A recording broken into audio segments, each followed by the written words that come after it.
Summer. You've caught me here on the beach, and I'm reading a book on this beach. And what book is that? Well, it's our big summer read, The Stand by Stephen King, and it's a big book. So I'm probably going to be sitting here on this beach for quite a while, but that's okay with me because it's been a good book so far. Today we're going to check in with what we're calling part 1. It's chapters 1 through 35. It's roughly the first 300 pages of the book. Jason Crockett is joining me, and we have a lot of things to talk about. We're going to talk about the relevancy of what we've read so far to things that are going on today in 2025. We're going to talk about things that happened during COVID-19, the pandemic, just how this book has remained its relevancy. It was written in 1978 and it's still remaining relevant today. We're going to talk about characterization, who are our favorite characters, things we've noticed about these characters, who's the protagonist. We're just doing a check-in here where we are looking back through what we've read for our big summer read. Hopefully you're following along. If you're not and you want to, then hop on in. You've got plenty of time. We're going to do more episodes throughout the summer, and we're also going to do one culminating episode at the end of summer or early days of fall, however it lands, however we get finished with this book, because again, it's a big one, but we wouldn't call it the big summer read if it wasn't. Anyways, hop on in with us. There's plenty of time. If you have things you have to say, you can email us, dreamfactorypodcast@gmail.com. and let us know your thoughts, and we'll keep you guys updated throughout the summer as we continue to read. So here is Jason and I talking about part 1, chapters 1 through 35 of Stephen King's The Stand, our big summer read 2025.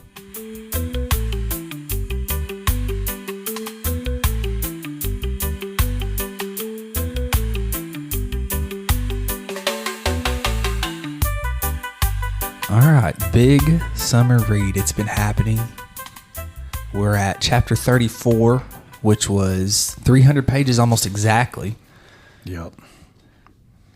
That's the serendipitous nature of literature, isn't it? That it happened to be like we just decided that we were going to divvy it up into manageable chunks. And lo and behold, it's actually like a good cutoff point. Yeah, I agree. Do you ever read things and you're like, I'm going to stop when I get to page 100 and I hope that it ends on this chapter, and it always does? Oh, no. Oh. Because I'm always such a slow reader. And so it's like, I'm going to get to some point where it's like, I just have to put it down. Yeah. But that's cool. You found that. I've wondered if the publishers like intend for their stuff to end like on certain page marks. Maybe so. Yeah. Because you talk structurally about how a book is supposed to have, maybe like 3 acts or so, that you've got your opening, you got all that. So if we did cut it off here, I guess that does make a pretty good 3-act kind of chunk for the book. The 1994 miniseries cut it up into 4 parts. Oh, okay. And part 1 ended just before where we stopped. Really? It ends with Stu escaping Stovington. And part 1 is called The Plague. And then part 2 is called The Dreams. Mm-hmm. And right there is about when the dreams start showing up. And right after that, Nick is having his dreams and everybody else too. There's brief mentions of dreams. Like, I think Nick is the first one that has a dream, right? He's the second. Oh, okay. Stuart on page 111 has the first one. Okay. Just a hint of being in the cornfield. And then Nick is the second one.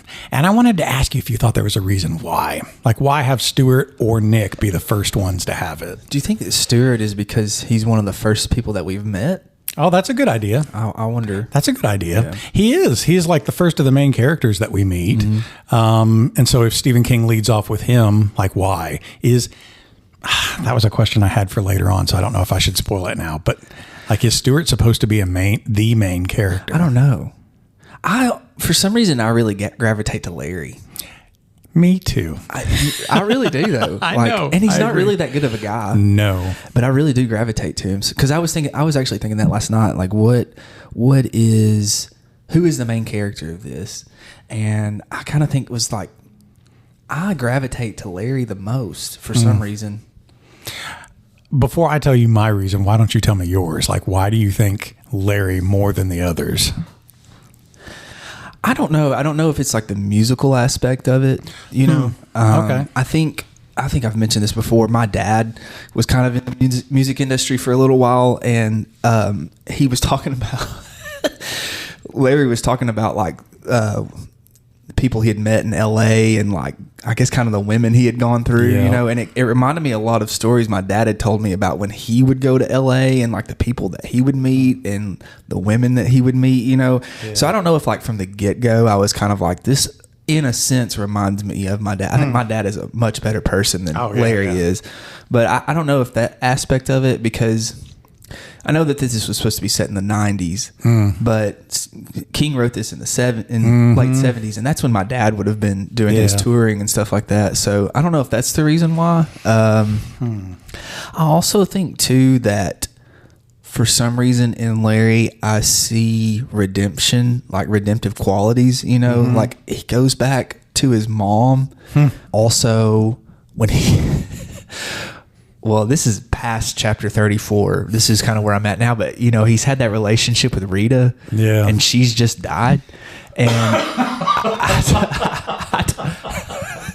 I don't know. I just think that he's got redemptive qualities, you know. So I don't know. Maybe that's a long answer to your question. No, I love that. So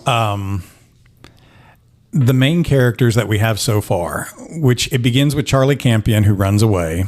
Project Blue in a secret military base in California in the desert. An engineered virus escapes and kills almost everybody in the base except for Charlie Campion, who runs away with wife and baby.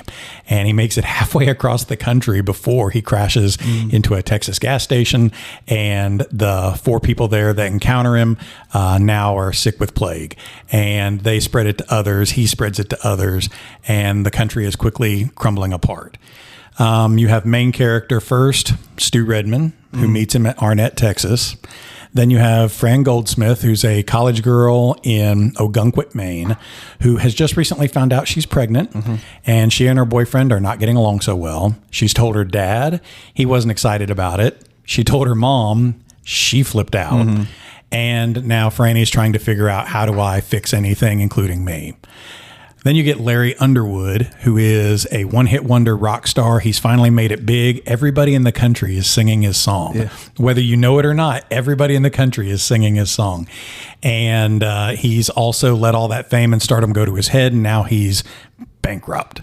And so he crosses the country once again, comes back home to New York, and is trying to hide out with mom. Who else am I forgetting? Oh, yeah, there's Nick Andros. Nick Andros is a deaf-mute 22-year-old boy in Arkansas who gets beat up by a bunch of good old boys and spends the night in a jail cell, only to the next day befriend the sheriff, and then they round up most of the good old boys. And then by this point, the country's falling apart. And then you've got, what's his name? He's with Polk.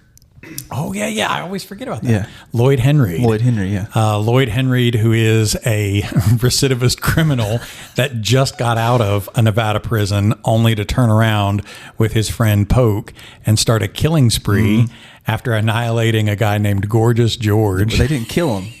They pokerized him. And he's gone on a tri-state killing spree and now is trapped in a Nevada prison. Do you know who those 2 characters reminded me of? The 2 guys in Cold Blood. Oh, yeah. They reminded me a lot of them, actually. That's a really good idea. Because you kind of have the same aspects. You had one who was, I don't know if he was intelligent or not, but then another one was kind of more simple, you know? And then he got to the murder trial and one was like, I didn't do any of the killings. I shouldn't even be here, you know? And that kind of reminded me a lot of turning on those each other. Yeah. Well, now the country is dying. Like 70% of people in the country are dead. And that's the main characters that we have so far. So Stuart Redman is the first one that appears. And my gut always told me that he was supposed to be main. But I agree with you. I think Larry is probably, out of the ensemble, one of the more main characters. I think so. Why do you think that? I feel like Stephen King spends a lot more time developing him in all of his nuances. Stuart is a good guy, but what is Stuart struggling with beyond being held captive? I think Stuart is, like you said, he's captive in a just completely different world. You know, he was moved from basically Houston to Atlanta, which is different, but not so much different. Right. But then he was moved to Vermont, and Right. he even talks about that. He was like, "This place is strange." He says it's way too green for this time of year. Yeah, and he's just kind of like a duck out of water, Yeah. I guess. But I mean, he's a little bit haunted by the death of his wife years ago when she died of cancer. He is haunted by the death of his town and his friends, the only people that he's ever really known. And Hap calls him old time tough, that he's just, he's like this Western guy. He's a good old boy that's, he's always stuck it out. Stewart will always make it through. But what is Stewart really struggling with? Larry, on the other hand, really struggles. He knows he's a taker. He's always been that kind of kid who's always going to take. He's selfish. He uses other people. He uses his mom. He uses his friend Rudy. He uses that girlfriend Yvonne. And now he's using Rita.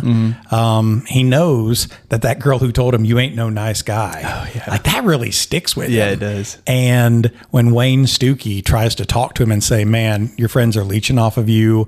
You're being an idiot with all of this money. You've spent everything. These drug dealers and people are going to come kill you. You need to get out and get yourself together."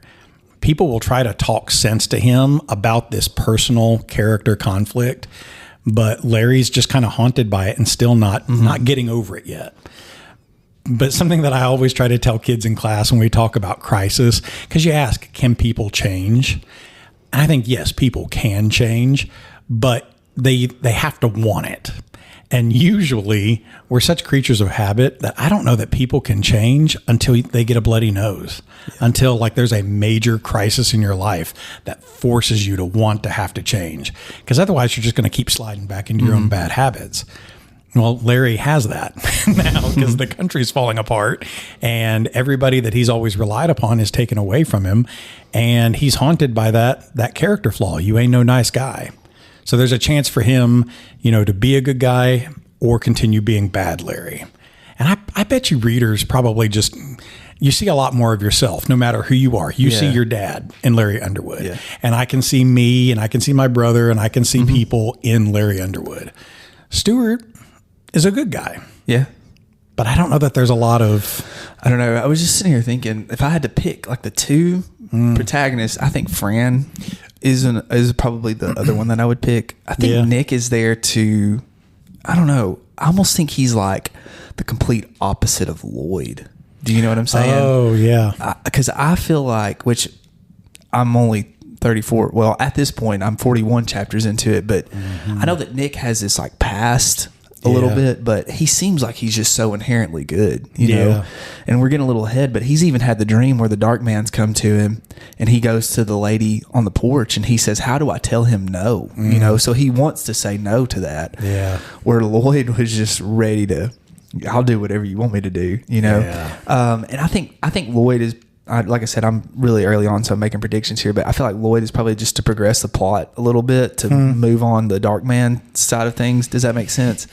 So I guess for me, like you were saying, those characters are probably the most developed, would be Larry and Fran. Yeah, and then, I agree with that. And then probably Stewart after that, as far as development goes. So. Every time I read this, I feel like I'm supposed to find connections between the main characters, and even though they're like states and half a country apart from each other, but I constantly find more parallels between Larry and Fran. They both have mother issues. Yeah. Stewart doesn't, Nick doesn't, Lloyd doesn't.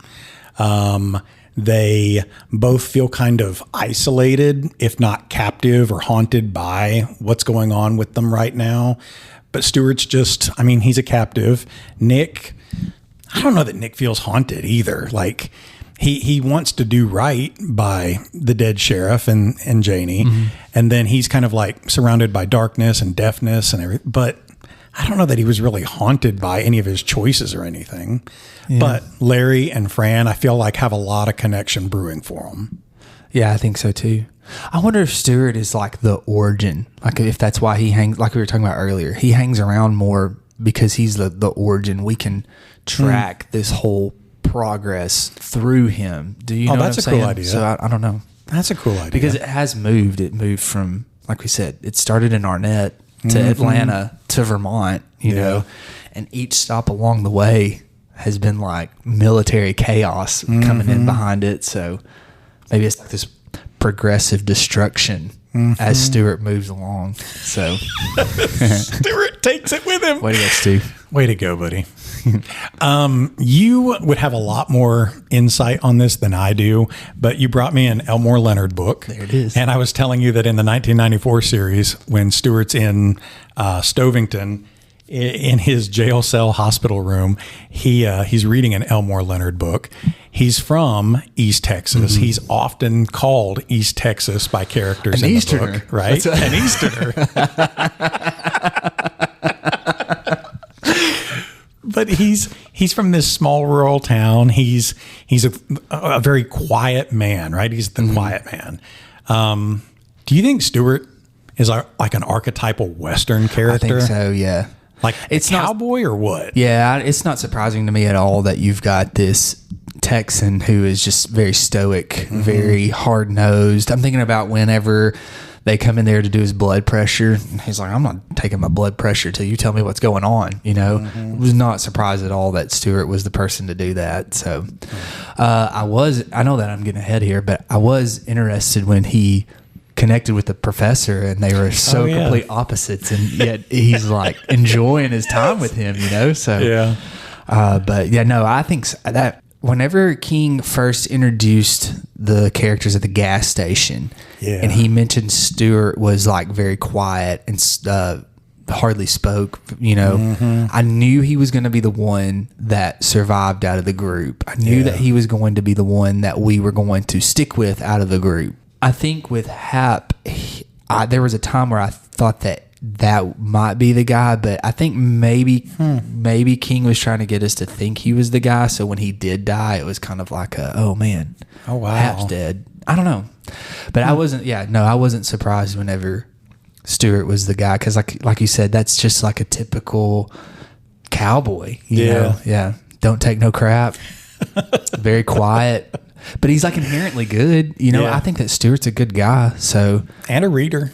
Yeah, because that always kind of surprised me too. Cowboy thing too, because you hear about like cowboy poets and things like that, you know. Yeah. So I think that that's a cowboy thing too. I wonder what Leonard book he was reading in the show. Oh, I got to go back and look now.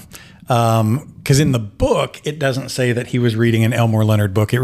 He remembers reading Watership Down by Richard Adams. Have you ever read that? Oh, that was a weird, but a spooky kind of book too. Yeah. And I think it really fits with this. One of the rabbits, it's about a community of rabbits. Rabbits. Yeah. Lloyd has rabbits. Yeah. A pet rabbit he forgets and starves. What's up with that? Yeah. And that really haunts Lloyd too, because he forgot about that rabbit that he really wanted to keep. And then it was like 2 weeks later, it just kind of dawned on him, I got to go feed that rabbit. And it's all dead in the cage. And now he's trapped in a cage feeling like I'm going to starve like that rabbit. Huh. But yeah, it's a weird book about this whole warren of rabbits. And one of them has a dream that something terrible is coming and it's going to be an end of the world scenario for all of them. But nobody in the warren wants to listen to him. Matter of fact, the muscled up soldier rabbits kind of like cordon him off and say, if you mess things up for us, we're coming after you. This is like the first part of what I know. Read. Yeah. And so he and a few others escape from the mean, tyrannical overlord of the rabbits and all their soldier rabbits. And only one soldier rabbit escapes with them. And when they leave the warren, they pass by a big sign that they can't read. But the sign says the future development site of some big building. So humans are going to come along and just completely eradicate it. But yeah, it is kind of like The Stand in that way. Yeah. Yeah. Stuart Redman, cowboy, good guy. Cowboys too. Was there, I'm looking at this through a different lens now because of you, because I've known this book for 30 some years, but you're the first time reader and you thought maybe Hap was going to be the guy in Arnett to live, but then you figured out it was Stu. Did you have any other expectations for other characters so far that have kind of surprised you? I don't think I've had like surprise as far as characters go. I feel like that they've kind of developed more in the pattern that I was expecting, but it's just such a large book. You know, I don't think that it's really time for any surprises just yet. I will say this though, I have enjoyed the book. I didn't know what to expect because I've never read Stephen King before, and I know my brother had read Holly, is that what it is? Oh yeah, he didn't like that. So. Okay. But that's one of his newer ones, so I don't know if there's a difference in modern Stephen King and probably beginning. Or I do think this is the good stuff. The old stuff is the good stuff. And I love Hannah Randolph in the books she's given me, and she gave me Imaginary Friend by Chbosky, and that was supposed to be like an homage to Stephen King, so I didn't know if like I was dipping my toes into that or not, and it's not been anything like that, to be honest with you. So I've enjoyed it. Cool. I think on one episode you asked me what my expectations were, and I was like, I have no expectations, and I don't. I still am just like going through it as it goes, Cool. And it's been fun. So yeah. I remember you saying that in Between Two Fires, you felt like there were times that you were really bothered by the horrific, like monstrous parts to it, but also like the good and evil, heaven and hell parts to it. Have you felt at all bothered by any of that so far? No, I don't know. I do like elements of supernatural, and I think that it's been honestly so far just the right amount of touch to it, you know, and I'm getting into the dreams and stuff. And the Dark Man is an interesting character to me, which I have something when we talk about that, the next part about him that I've noticed. What do you think about the what I talked about earlier, the motif of the consequences, like just one little mistake, because it was talking about how Campion, that was one thing that they keep going back to. If we would have hit that alarm or whatever just a couple of seconds earlier, then this would have been contained, but because we weren't doing our job, and like he just happened to look up at the right time, because they were kind of talking about how he wasn't really doing his job either, and he looked up like right at the right time, and just like all these little things so far. It's just something that like continues throughout the book, is just like these little oversights, this little complacency is what it really is. They're complacent. They think that everything's fine, and all of a sudden it's kind of like oh no, we've really messed up here. Yes. Okay. But I don't want to say too much. No, it's okay.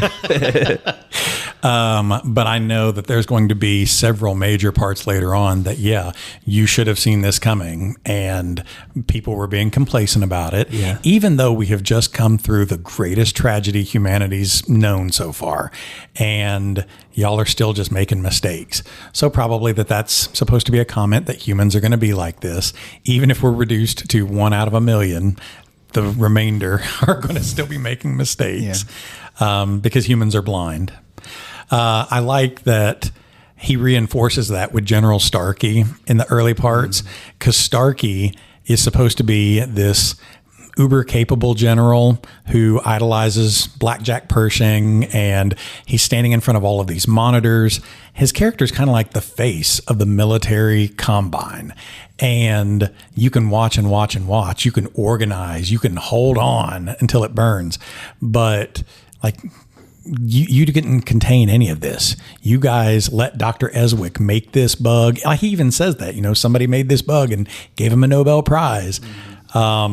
Like, where was the forethought that this was definitely going to get out somewhere? Starkey even pontificates about the poet. He calls him Yeats. Yeah. Which I think is such a great way of saying you think you know poetry, but you don't even know how to say the guy's name. Have you ever read Yeats's poem, Second Coming? No, but you've quoted it a few times here on the show. It is a grim, creepy poem. I remember after reading this, finding it in one of my high school textbooks and reading it during class. And boy, that's a haunter. Yeah.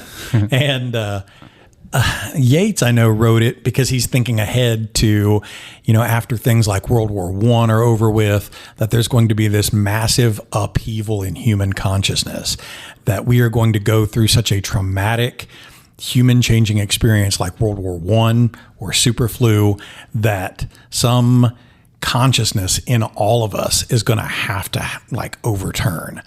And his hope or his expectation is not that there's going to be this great Christian revelation where Jesus comes back and saves us.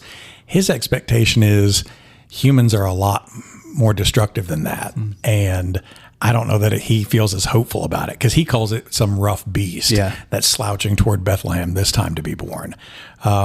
Christians had their shot with Jesus the first time, and now Yates is expecting it's going to be something darker this time around.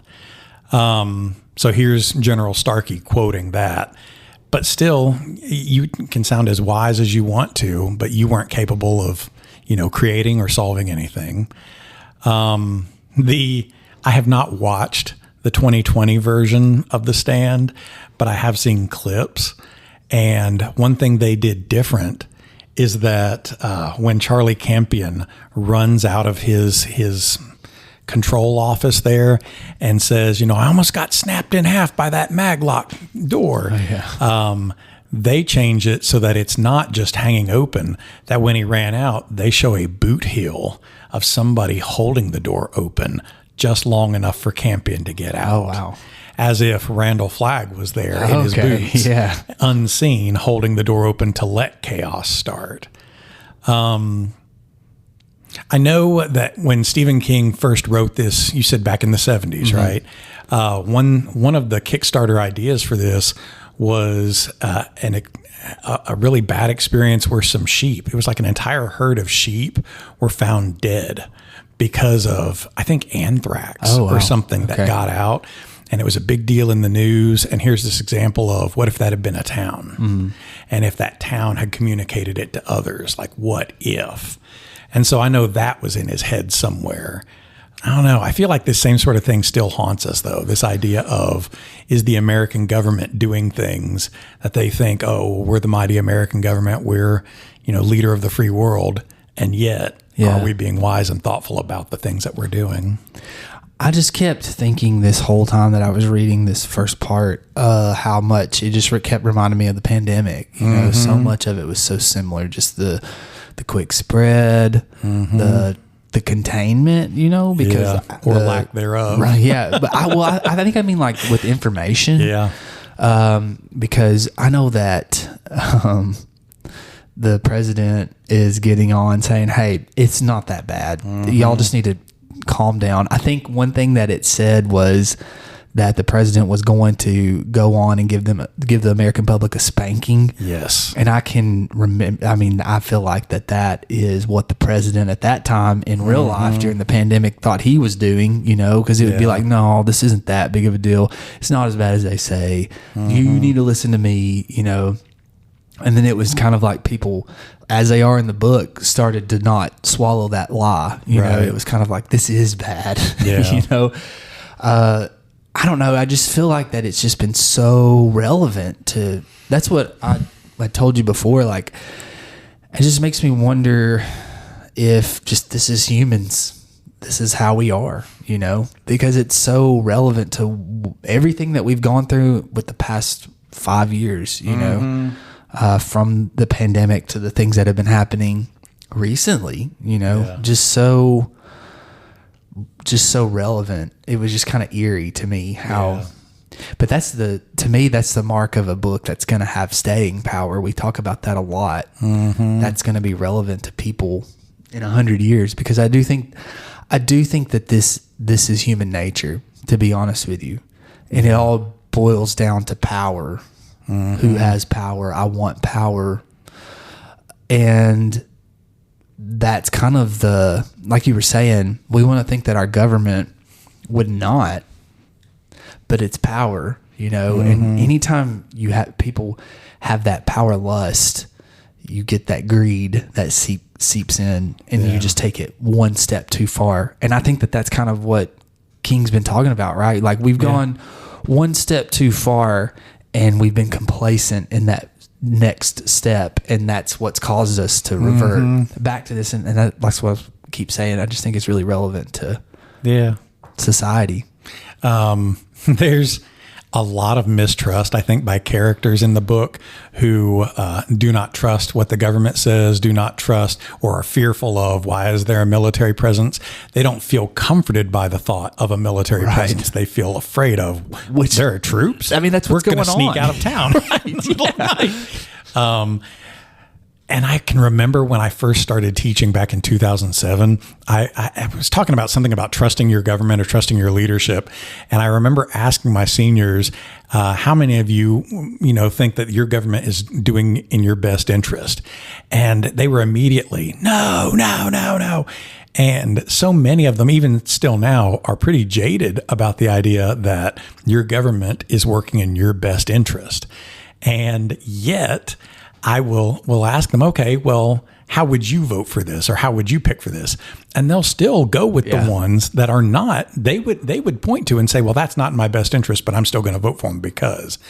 And I think you have troops in this book who are just going to blindly do whatever, like the Sergeant Peters, who goes into Ray Flowers' radio show and shuts down the radio show by killing the radio host and ordering his troops to do it. And if they back down, he's going to shoot his own troops. And immediately after, those same troops who just shot up the studio turn on him. Where were you before that? Yeah. I mean, maybe you wouldn't have saved the entire ship, but you could have stopped this one radio guy from getting killed right then. And yet so many of us just go along with it. It's this continual, like you're saying, of okay, we've gone too far, we've overlooked it, and now it's too late to do anything. You know, I'm thinking about when in the book, the Kent State rioters come up, and then the military kind of turns on itself in that, and it's like you said, it's too late now. You know, it's too late to do that now. I mean, do you remember Kent State, the history with Kent State? Mm-mm. Oh, so there was a Vietnam protest there. There was an anti-war protest. Is that the one where they would like right in their face, right? Yeah, okay. And students got shot on campus, and there was a lot of media about that. And you can still go on Google and find pictures of students, screaming about this. And that feels eerily similar to this past weekend with protesters who are, they have their message of, we want this, we're going to be peacefully protesting, and there's immediately a lot of aggression by the other half of the country who's like, don't you show up, we'll put people in your face. Why are we further antagonizing? Yeah. Well, and I also think about some things that I've seen from podcasters that are much bigger than us. who had influence on the way the election was. And, in their recent episodes, they've been like, we don't have space for these people on our show. And it's like, it's too late now. Like, you can't say that, We just had a guy that was in the White House for 3 months and caused so much chaos. Yeah. And now he's out and he's like, this is not a good idea. This bill is not a good, it's too late. Like you cannot step away and say, I'm actually with you, because it's like the people in the book. I think that maybe I'm hoping that if people are starting to say, we're not accepting this lie anymore, you know, and it doesn't matter if you're this celebrity podcaster or this tech entrepreneur, we're not listening to that. It's too late for that, so it's just it's been very relevant to the things that are going on, I think. I think there's a lot of anti-Vietnam, anti-war sentiment to at least the beginning of The Stand. And I do think a lot of that does happen because he wrote the book in the late 70s. And so that's fresh on his mind too. In the epigraphs, you get quotes of songs.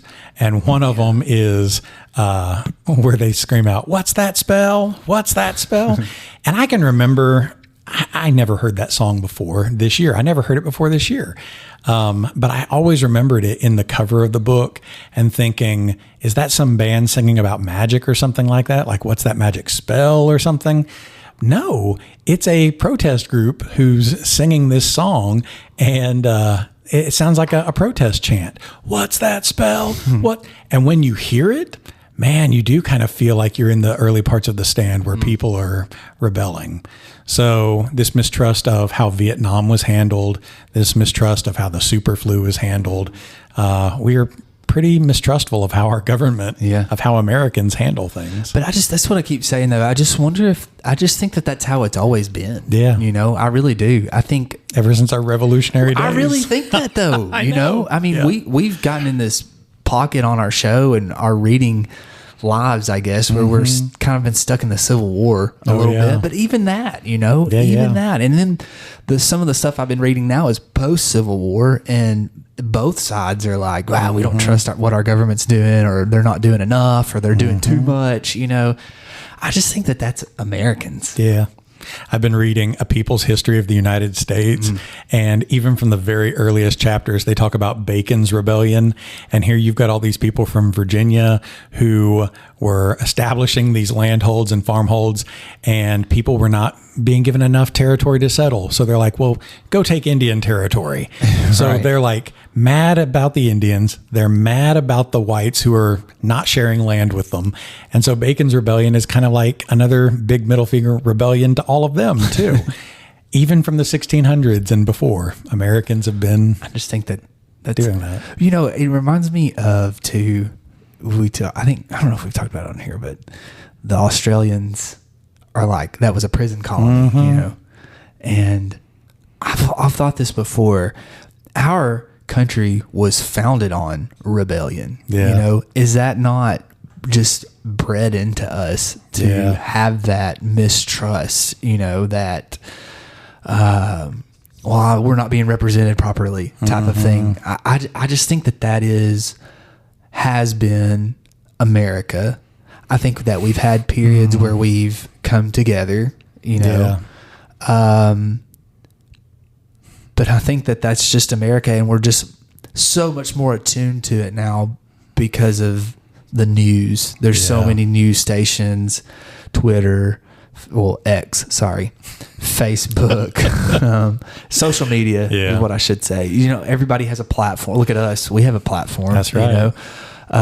So I just think that's just something that I kept thinking the whole time is this is human. These are humans. This is us. This is America. This is who we are. Yeah.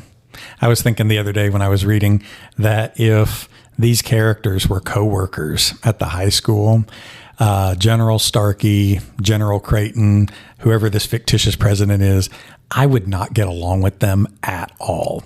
And they're not generals or presidents. They're co-teachers at this school. I would not get along with them because they're working behind the scenes and they think they're in charge of everything, but they're making terrible decisions that are affecting me. And when I find out about it, what have they done but try to ruin me to keep me from talking about it, and then glaring at me from across the room when I call them out on it. They are such rotten, terrible people in charge of an institution. Yeah. It's just a power grab, I think, is kind of what it turned into. And then, I don't know, the cover up, it's just very... But that's what makes our show stand out among the other big time shows, is because we ask the hard questions and have the hard conversations, just like Stephen King's book. That's right. Can I put this on my professionalism? I think we should. Did you put it on yours? I know you did. Did you? I was wondering if you did when I was filling mine out, and I was thinking, should I put? Why not? I should have. I'm going to add it for my 6 hours of optional in service. That's what I'm going to do. Oh man, what's something else that you want to talk about? This is kind of a stupid topic. Baby, Can You Dig Your Man is Larry Underwood's big hit song. It has catapulted him to the top of the charts. And I don't know, it shows up over and over again. People who have never met Larry are singing it. Yeah.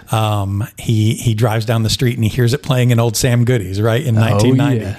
And you hear it everywhere. It's on everybody's radio. Mm-hmm. And I love that characters who have never even met him are singing it. And it's like, you don't even know, who how he is. Interconnected you are to other people. What do you think Baby, Can You Dig Your Man should sound like?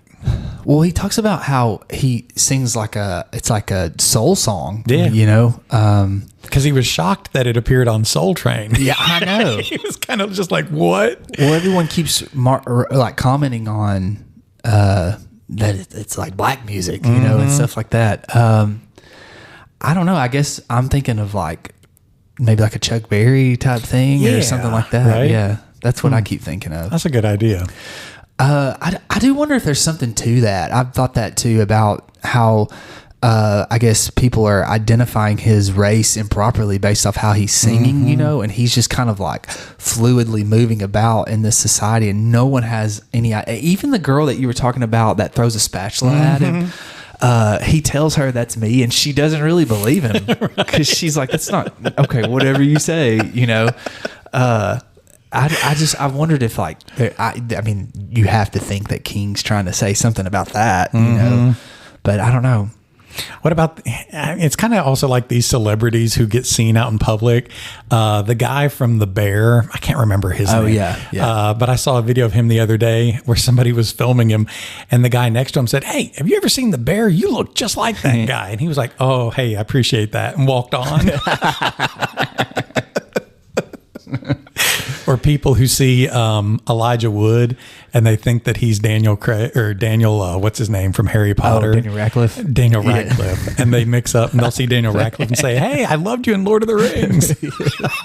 Well, what's that one guy? His name's Frank Ocean, right? Oh, yeah. And he was like, kind of like hidden himself from the public eye. And I saw a video where someone had come up on a crosswalk and they looked and they got their phone out and they were like, "Hey, Frank." And he kind of like does like that. And they're like, "You're Frank Ocean." And he's like, "I'm not Frank Ocean." And the guy's like, "Yeah, you're Frank Ocean." And he's like, I don't know who, I mean, people tell me that all the time, but I'm not Frank Ocean. And then like the crosswalk thing, and he starts and they go, "See you, Frank."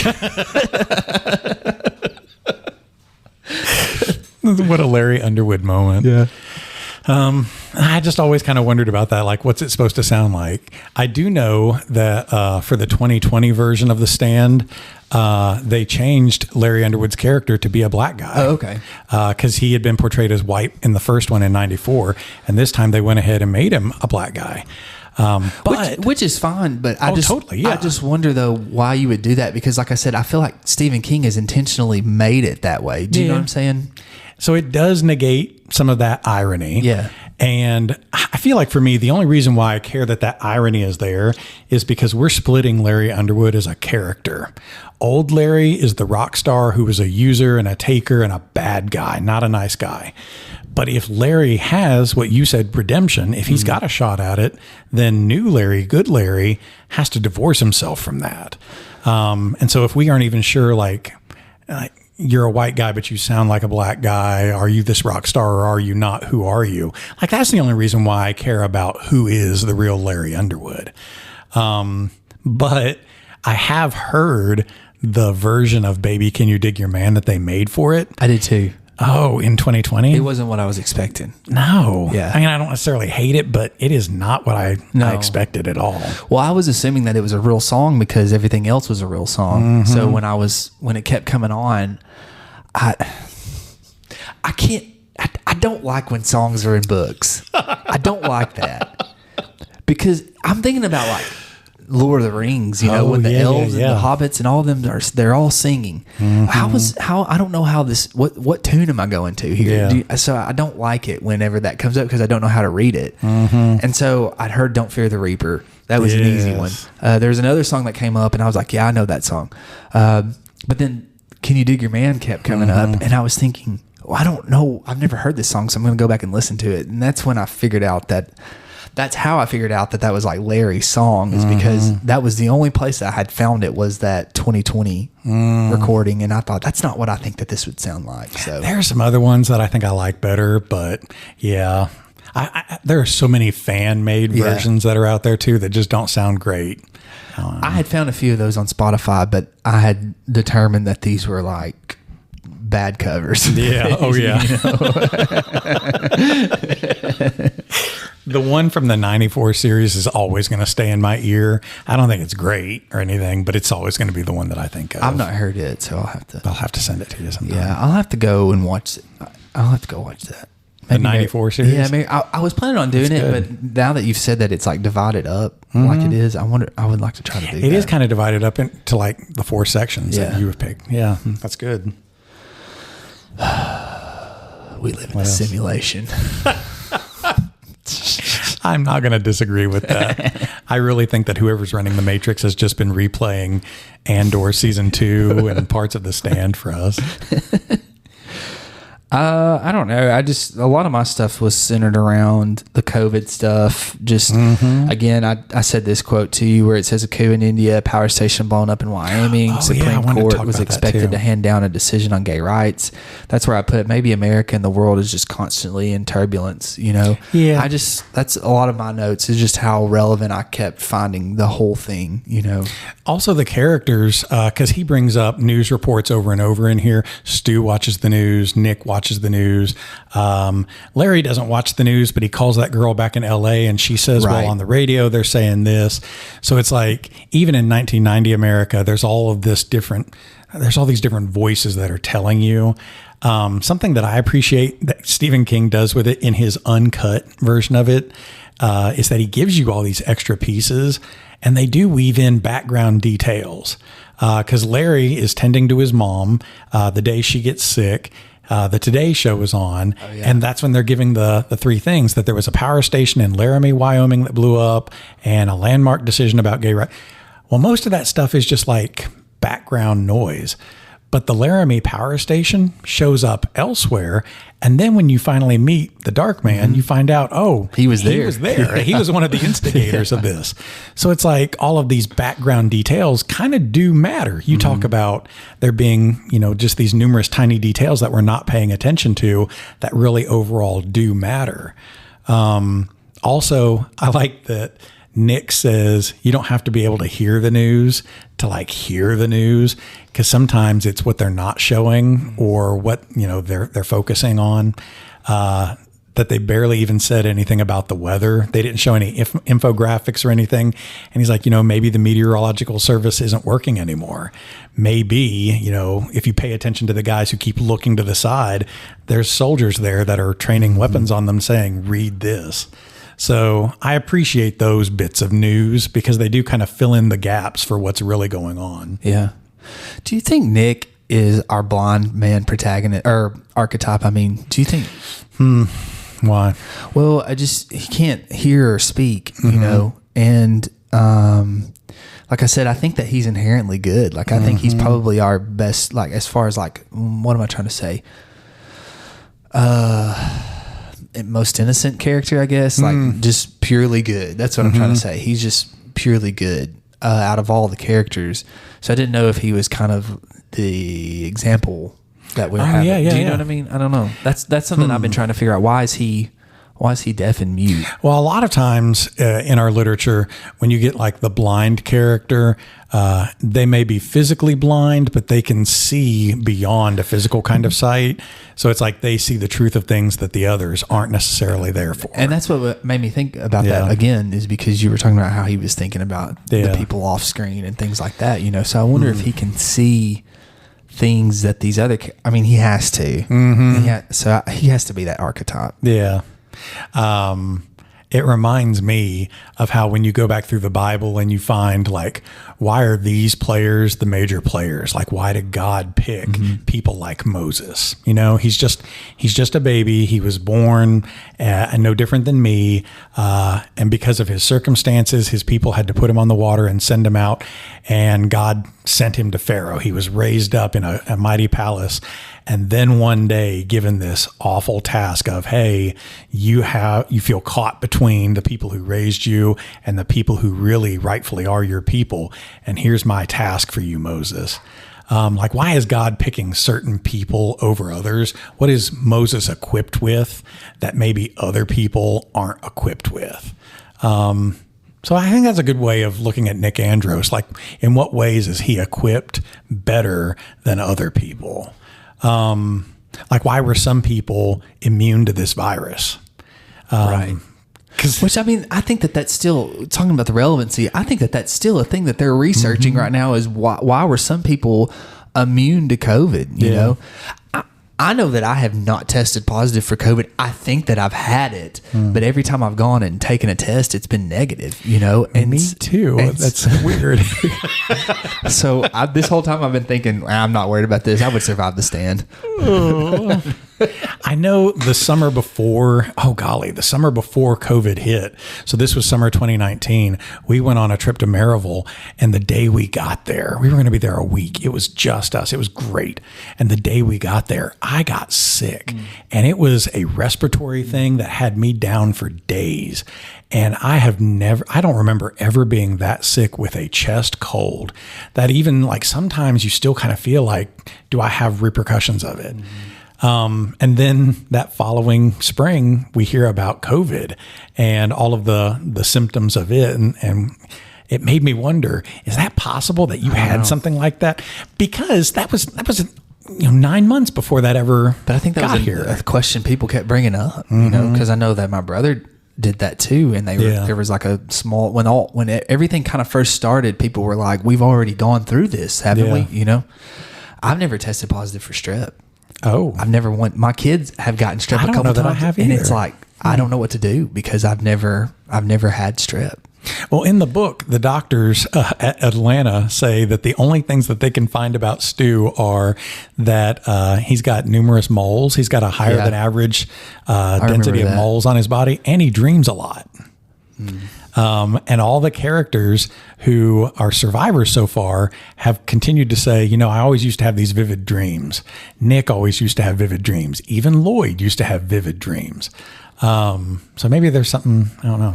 Do you dream a lot? I had a vivid dream just the other night. That's what it is. And I was going to tell you about it, and I will later.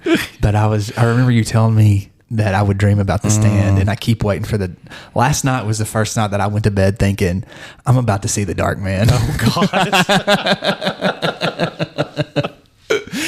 I'm waiting for it. So. It doesn't happen so much in part one, so we'll probably talk about more later. But, I mean, I think the reason why you call it The Stand, it really starts to show up with the dreams and how they respond to crisis in part one. Yeah.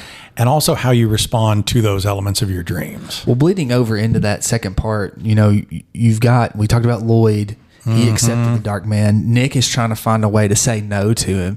Larry just outright rejected him, didn't he? Because he was alone in the tent because Rita has died and he's lonely. And that's what he was talking about, is how that was the worst part of her death, was he was alone now. And he can hear the boots scuffing, Right. and he thinks about yelling out, hey, I don't care who you are, just come over here and spend some time with me. But for some reason, he just cradles to his gun because there's two different Larrys. There's good Larry and there's old Larry. And I was going to say that too. And this is bleeding over a little bit, but I just read this last night, so it's fresh on my mind. I feel like that I went through like a marked character change for Larry, where he clips that truck on his motorcycle, and now he's going so slow. Oh yeah, he's gone so slow his bike stalled out. Yeah, and he's put on all the like protective equipment, and even when he puts his bike down, the book says he's not even sure if he's gonna come back to it or find another one. And I feel like that's like a mark right there. His character has changed, and so that's like symbolic of that. Yeah. Speaking of the dreams, Stuart had the corn dream. Nick had a dream he was in the corn as well. That's right. So you wanted to talk about the cornfields because I know like the children of the corn, right? But we have this like I forgot about that. What am I trying to say here? It's like an archetypal type thing where you've got this supernatural type thing. Typically, I feel like it's an evil supernatural, but the one that I'm most familiar with is Field of Dreams, and that's not an evil supernatural, but still the ghosts are coming out of the corn. Why has a cornfield been chosen for that? I think it's because that's America. I really think that a cornfield, these vast cornfields, are iconic of the American heartland. And this book is supposed to be about America and Americans. It is about revealing who we are as humans. And if you want to get into a battleground, sometimes it's New York City, sometimes it's Las Vegas, Nevada. But really, you want to think about where's the battleground for America. It's our heartland, and that's our farm country. And what can be more farm country than fields of corn? You bring up that there seems to be a lot of like supernatural evil or darkness also connected with them, but also Field of Dreams. That's goodness, right? When Stuart first dreams about it, I think it's a good dream of being in the corn, but somewhere back there is darkness. He feels like someone's following him or Yes. watching him. Yeah. So as a kid who spent a lot of time growing up in farm country, Ohio, there are miles and miles and miles of cornfields. And we used to go into the fields and like try to get ourselves lost and then find your way back out, which they're rows of corn. Eventually you're going to do, and it's just a square. You find your way back around. But I'll tell you, if you can find a cornfield to get into this summer, go into the cornfield and immediately sound starts to dampen because of all the big leaves. And the further in you go, you can easily trick yourself into believing that there's somebody a row or two away walking alongside you. And you may, I don't know, Mary Beth may be 2 or 3 rows away from you, but you could trick yourself into thinking, I'm alone out here. I'm alone out here. Something's with me. Something's with me. And I always tell ghost stories about it to my classes. But yeah, cornfields can be a frightening place to be. Yeah. I think like you've already gotten into part 2, where when you come out of the cornfield, there's something good to be found there in the dream, right? Like Nick finds a good presence there. But lurking back in the darkness of all those leaves is something that's always lurking around, is the unknown, the mystery of what might be out there to come and get me. Yeah. Yeah, you describing going into the corn, and especially like, I think it's different here because we have a lot of corn in Tennessee now. I was thinking about the last time I really like truly got deep into a cornfield. I was at Tim Mackey's house in a back field, and we were like having a bonfire, and we went back there, and you just saw these like, it was the moon was bright enough where you could see these corn chucks coming, like corn cobs, and we were throwing them at each other. So mature.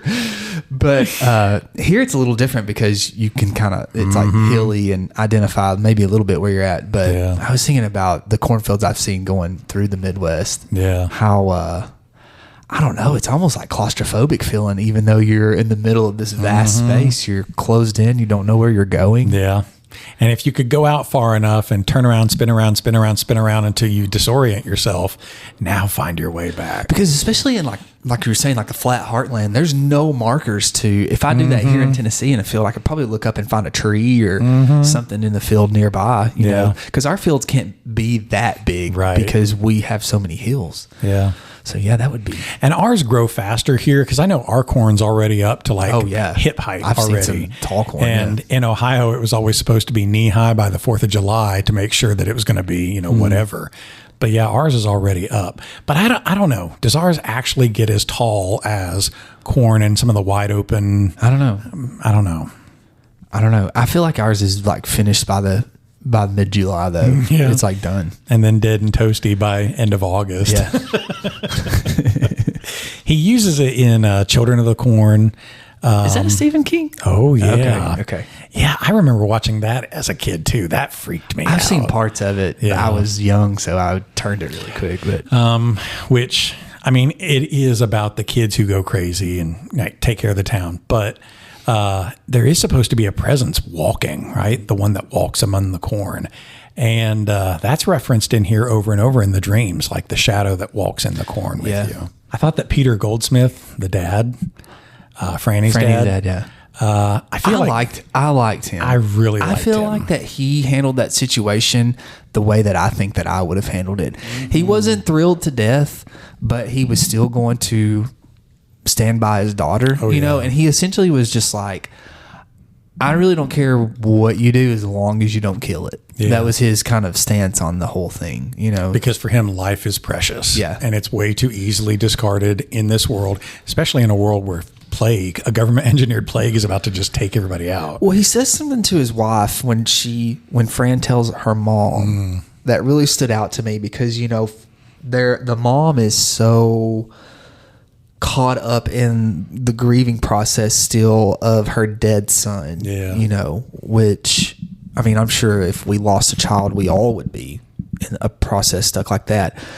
But her dad says to the mom, why would we not celebrate living? You're celebrating death. Let's celebrate a life, you know? And that just really stood out to me for some reason when he said that. You know?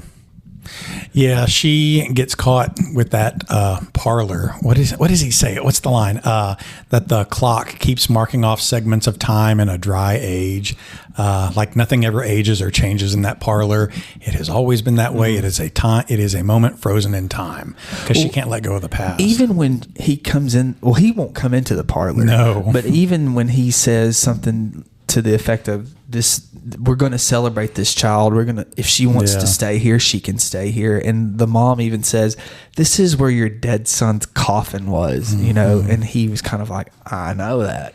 So, yeah. He actually gets pretty visceral about it too and says he's worm food. Yeah, I know. And I cannot imagine, even in my anger or my grief, saying that about my own child who died 20 years ago. You know, I cannot imagine. I felt like it was very Shakespearean almost. You know, I was thinking about when Mercutio, he's like, they've made worm's meat out of me, you know. And I know that I've seen that in other parts of Shakespeare, but I thought that he was a pretty, I don't want to say iconic, but he's a pretty good dad figure. I think so. If the mom, Carla, has the parlor, like that's her zone, and his is the tool shop. Yeah. And I like that Franny always thinks of it like the Hobbit hole, like that she could tuck her way back in through there and find herself in Bilbo Baggins' Hobbit home. And that Peter also would smoke in a pipe and sometimes blow the smoke in her ear whenever she had an earache. And it's like, how many times do you have to say he's like Gandalf, who's listening to you right now and he's here with you? I don't think you should make this choice, but I have to let you make this choice. And there's numerous times that I feel like there are Lord of the Rings elements. Well, he references it a few times. I think Rita even commented on something from Lord of the Rings. Yeah. So I like that he brings that into it. Yeah. Do you think authors do that to try to call those of us who have maybe read those pieces of literature to find the similarities in that so that we can kind of, I guess, make predictions and be more, I guess, immersed into what we're reading? Do you think that that's why they drop those in there? Sure. I think it's also inescapable when you're so heavily well-read and you just constantly are making these comparisons in your own life, that you're helpless to do so in your own writing too. Well, you were talking about the book that Stuart was reading in the novel, and how, I mean, that to me sounded like this book is an adaptation of that now, you know. Yeah. But also, I'm thinking of in James Joyce's Dubliners, there's a short story in that called A Painful Case, and when we go into Duffy's room, he's describing Duffy's room, and he talks about the books that he has on the shelf, which were not books that I had read. However, I taught that this year, so I was going back and looking into like symbolism and things like that, you know, because Duffy's room is a very clean place. It's very sterile. Joyce describes it as this is black and this is white. They're like so contrasting colors. And then he talks about there's like a little desk where Duffy writes, and when you open the desk, oh, guess what's inside? A rotten apple. Oh, do you know what I'm saying? And then he talks about the books on the shelf, so you know as you're going through this setting that's important. And so I just wonder, you know, obviously Stuart reading that book, King intentionally put in there, had to have. So I just wonder if your authors drop these little nuggets that totally makes sense. Okay, I know where we're at. Because you talking about him going back into the Hobbit, or she going back into the Hobbit hole, and then, well, her dad's Gandalf, you know, so we can attribute his character and connect him to this, so that when we do go back and think of this character, I guess we're thinking of just ultimately the best good you can think of. Exactly. Without saying, you know, it's just like Gandalf when... Yeah. He also, because he gets upset and tells Franny when they're talking about that I have no business telling you how to deal with this because I'm an old guy and I should have been younger when I had you, but I was an old dad and I've always been old. And that immediately made me think of Atticus Finch trying to relate to Jim and Scout, and how he was always an older dad who couldn't go play football with him because I'm too old, Jim. And, I don't know. I think I probably pick up on that because I have kind of like cultivated old dad figures in my life with my grandpa, Atticus Finch. You know, you think of Gandalf, President Bartlett. I just kind of appreciate that kind of character. Yeah. Yeah, I liked him as a dad. Yeah. Like I said, I hope that that's the dad that I would be whenever that situation. Or I would like to think that I would be that dad. You know. What about her boyfriend, Jess Ryder? What about him? What'd you think of him? Well, he's really. I mean, after she decides that they're done, he calls her from the hotel, and that's really it. Mm-hmm. So I don't know. He's such a poser. He's such a poser. She says something in the book about him that I thought was really interesting about how he was sitting on the pier, right? And she's like, he's sitting there like he thinks people are watching him. And then she talks about how when she's leaving him, he's like holding his bike, watching her leave. And she's like, almost like he's posing. So yeah, for sure. He's supposed to be a rich boy who wears, like Stephen King always brings up the blue chambray work shirts. And it's like, you're wearing the cheaper poor boy working clothes, but there's no way you're a cheaper working poor boy. Right. You know? Yeah. So yeah, he's a poser. I don't know. I didn't hate him, but whatever. Yeah. He was just there for me. He really was just there because we had to move on. Well, I think he's there though, because now that Harold's involved, she's, I don't know, because when you're first introduced to Harold, he's like really scuzzy, you know? Yeah. And then last night I was reading and she kissed him on the mouth and she's very concerned with his safety, you know? Yeah.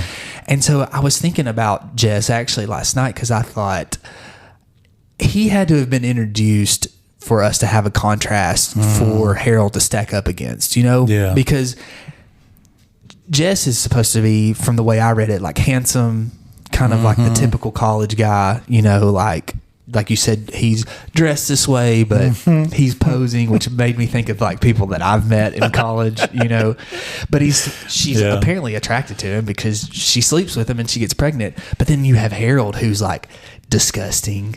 He's overweight. His teeth are nasty, you know, and she goes, and again, this is bleeding into part 2. She goes around to the back of his house and he's cutting the grass and his feet are nasty and he's sunburned and he's sweating and then he just starts crying, you know? And so they're complete opposites, but also the way that they like treat her. Do you know what I'm saying? The way that they treat her is completely opposite. So I wonder if Jess was introduced to get us going with Fran, to give us like some character development, but also to contrast with Harold. So I don't know, maybe we're cheering for him a little bit. Does that make sense? You're cheering for Harold? Harold, yeah. Oh. Do you know what I'm saying? Keep reading, because certain characters do idolize Harold Lauder. Okay. And Harold's supposed to be the brother of her best friend, Amy. But Amy didn't like her own brother. And Amy was the perfect... The whole family didn't like him, none of them. Yeah. And they were the perfect, picturesque, popular family. But then there's Harold. In the 1994 series, Jess is briefly mentioned, but he never appears in it. And you do see Harold right from the get-go when you first meet Franny. And I think that they combined Jess's character and Harold's character at the beginning, because Harold shows up and gives her a book of poetry. And I just had some poetry published. And here, I've bookmarked it for you. Would you read it out loud? And her dad, after he leaves, kind of mockingly reads it. I have bestrodden the world and stood at the... And it's like exactly what she thinks Jess would sound like when he's sitting there watching the ocean and he wants you to be looking at it right now. And then there's Harold Lauder. Yeah. This is the first year that Harold's really reminded me, because he's supposed to be a 16-year-old. And he really reminds me of some people that I know. Oh, really? I think for the first time, I see a lot of similarity between Harold and teenagers that I know in my experience as a teacher now. I think that there's been something for me with Fran's, I guess her storyline has been hard for me to fully grasp, is that they are teenagers, you know, because she seems so mature. She's pregnant. Yeah. She's trying to survive. Harold's driving a Cadillac around, you know, and the way that she kind of talks about him, I guess you forget that they're kids, you know, especially you're talking about Harold being 16. He says he's only got his learner's permit. I know. He said that. Yeah. And it's just, I guess you forget that they're kids. Harold would be one of my sophomores this year. Oh, really? Isn't that crazy? He would be one of my sophomores. I thought you were this year. talking about like. Oh, no. I'm just thinking because of his age, he got his learners and all that. Harold would have been at the age of one of my sophomores this year. That's crazy. That makes me think also, you bring up, oh, shoot, you had just said something. It was, you had brought up before that Lloyd was supposed to be like a counter parallel to somebody else. Was it Nick? It might have been. Dang it, I forgot it now. I guess talking about this though, there are a lot of contrasts between characters and how they're set up, and I mean, obviously, it's got to be intentional. Yeah, because like I said, why is Jess there? Well, now that Harold's introduced, when we're first introduced to him, you don't want Fran to. I know when she kissed him, I was like, oh, Fran, like why? Yeah, I really was. But then he paints that on the side of the barn, and I don't know. The way that they describe him, you're grossed out by him. But then, I don't know, like when I finished up that last part of that where they're planning on leaving to Vermont, I just was thinking, like, maybe he's not that bad of a guy, So, I don't know. He had the complex family relationship. He talked about his dad didn't like him, and I think that that's what I'm saying. That's the only thing I can think of with Jess is his strongest point for this story is he's a contrast for us to mark Harold and say he's just so much different than him, I was trying to think if there were any other characters we need to address real quick. I don't think so. No. The Dark Man. I'd never really read this collection of short stories. He's got a bunch of books of short stories, and one of them is called Night Shift. And there was a short story that he wrote in 79 called that was the book, Night Surf. Came from a 1969 magazine, and he submitted it as a short story there. And Night Surf features these group of teenagers on a beach while there's an apocalyptic scenario going on around them, and everybody's dying of a disease called Captain Trips. Why was it called Captain Trips? I kept trying to figure that one out. Well, you have all these different names depending on where you are in the country. Like the country people call it Tube Neck. Some people just call it Blue because it's Project Super Blue. Flu. Yeah. And then West Coast, they call it Captain Trips.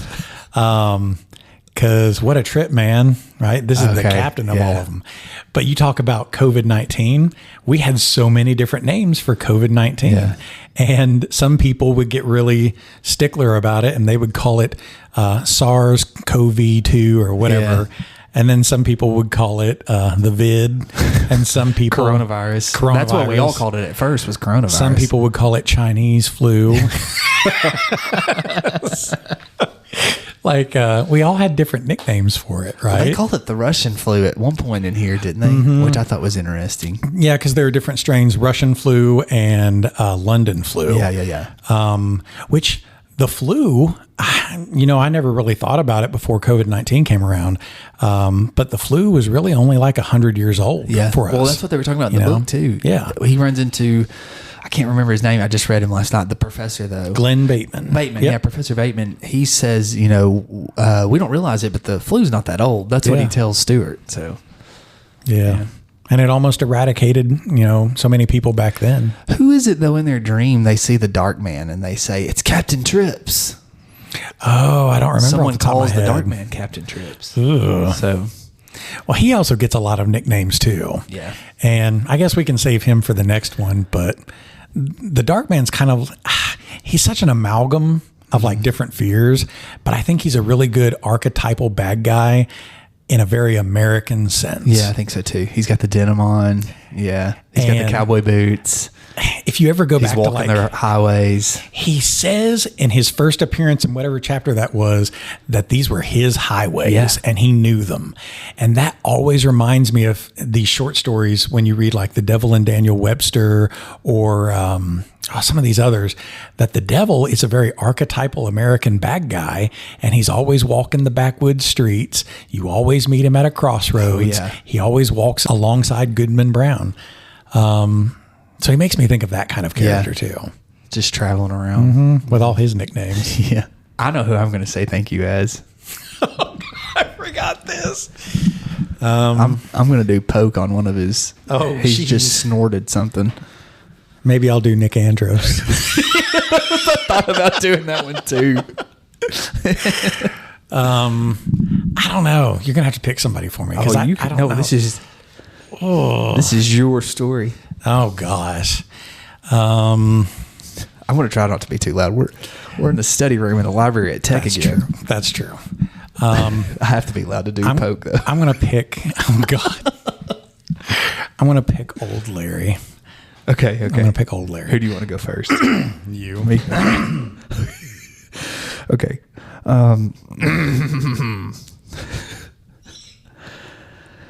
Whoop whoop. Thank you for listening. Now you're gonna get pokerized. Whoop whoop. How was that? I love it. He needs to be dialed up in volume. I know we're in a study room, but yeah, Poke would just be shouting that out. Whoa, whoa. He gets shot. Shot. Shot. He got me, Larry.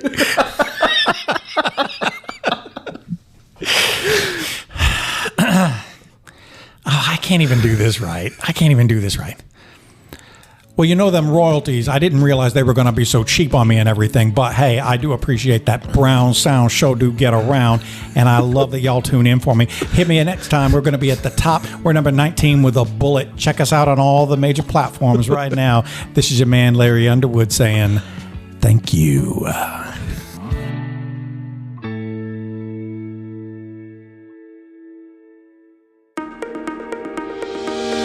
Hey, if you're a fan of good conversations and fresh takes on literature and the kind of school stories that stick with you long after the bell rings, well, I've got a podcast for you. It's called With Honors, and it's where my high school students have taken the microphone, not just to analyze books or talk about our lessons, but to reflect on what we've learned this year, have conversations about what surprised them, how our literature and classroom experiences connect to their real lives. And we talk about everything from symbolism and Poe to the pros and cons of class pets, and all through the voices of smart, curious students who have learned to speak their minds. New episodes drop regularly every week, and everyone is a snapshot of what it looks like when students take ownership of their own learning and have a little fun while they're at it. You can find With Honors on Spotify, Apple Podcasts, and our YouTube channel, so check them out.